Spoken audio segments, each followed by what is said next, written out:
হরে কৃষ্ণ। আজকে আমরা আলোচনা করব বৃন্দা দেবীর তুলসী মহারানীকে নিয়ে। আমাদের সকলেরই উচিত প্রত্যহ বৃন্দা দেবীর সেবা করা। প্রত্যহ বৃন্দা দেবীকে জলদান, দর্শন, পরিক্রমা, প্রণাম করার মাধ্যমে তার সেবা করা উচিত।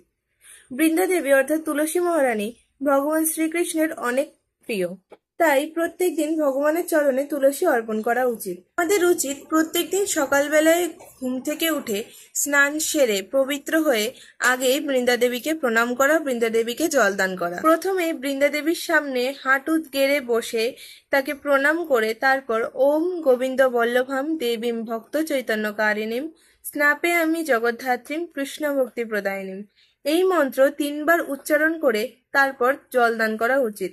এবং জলদান হয়ে গেলে কিছু ফুল বৃন্দা দেবীকে দিতে হবে এবং তারপরে নম ওম বৃন্দাওই তুলসী দেবৈ প্রিয়াওই কেশবশ্চ চ বিষ্ণু ভক্তি পদে দেবী সত্যবত্যই নমো নমঃ, এই মন্ত্র 3 বার বলে বৃন্দা দেবীকে প্রণাম করতে হবে।